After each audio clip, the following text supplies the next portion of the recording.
I, like you, was surrounded with great mentors that said, okay, here's what you want to do next. Here's what you want to do next. I kept listening, being coached, moving forward, getting the accolades. People are realizing like I can make different choices. I actually have skills and abilities that I know are transferable to other industries. I have an intrinsic value that I can go trade for money. I want to try and figure out a way to get more flexibility, get more time freedom, and trade that for somewhere else. So the first thing that I kind of just described, right, like looking up and kind of realizing that maybe that's not the lifestyle you want is one component, but then exactly to what you alluded to. The second component was just the financial side of the discussion. 2019, I think I was making something like 175K a year. I was very, very happy with that amount of money and the lifestyle that it afforded. But at the same time, we were thinking about home ownership and a bunch of other things and just kind of thinking like, man, okay, I'm making this right now. This is what directors and executives make,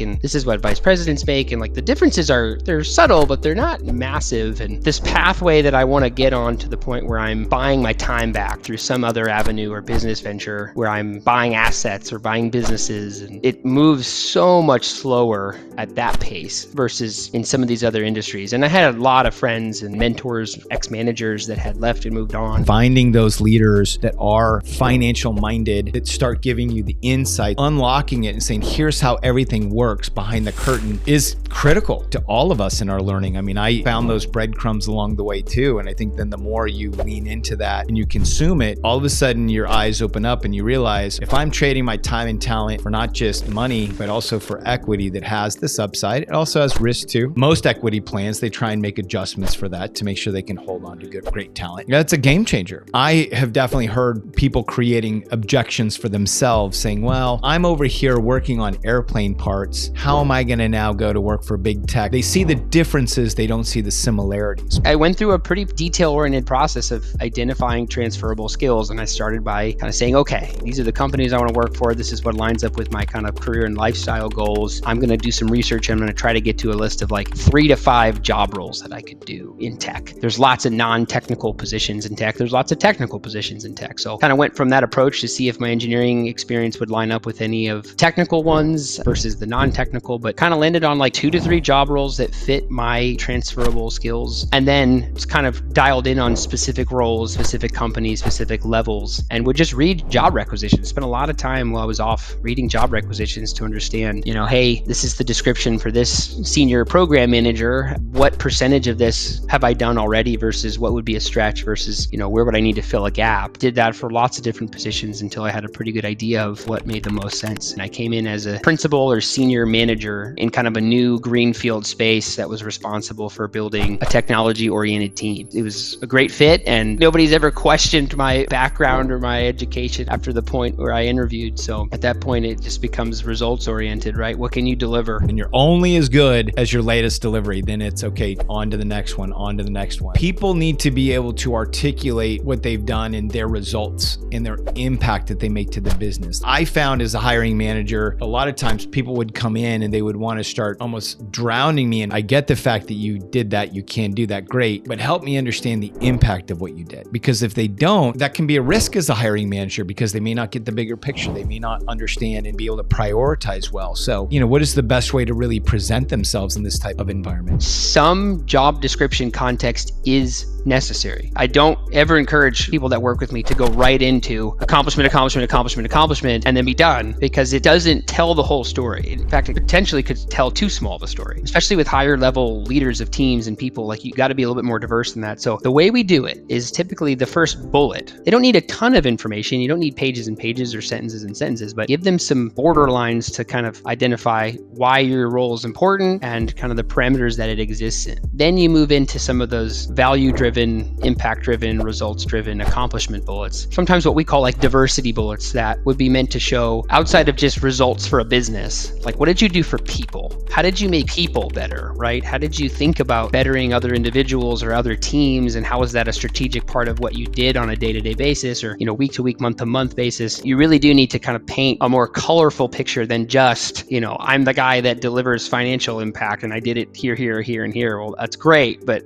how does that tell me if you can manage 15 people? You got to be a little bit diverse. But that's really how we try to frame it up, is give them the context first that they need, then give them the business value and the impact, and then try try to cover any other components of the narrative that you want to tell. One of the things that I always advocate, that I would always coach people to, is then write that down in a story, and then you need to figure out how do you get 2-minute version, maybe you have a 5-minute version. Because if somebody asks you, tell me about yourself, that should be an instant home run. That's just like them serving up a softball over the plate. If we can tell our own story effectively in a compressed amount of time, almost like you're prepping for a speech, like rehearse it, practice it, get it down, understand what are the key moments, because that will serve you well. The verbal version of what I described is what we would call a personal branding statement. It's not going to be nearly as detailed as a number of bullets on a resume, but we typically like to cover 3 areas. What are you passionate about and motivated by? And how does that connect to a potential job or an audience member or a company? What are your top skills and abilities? What are the things they need to know about you right away? And then typically the third component is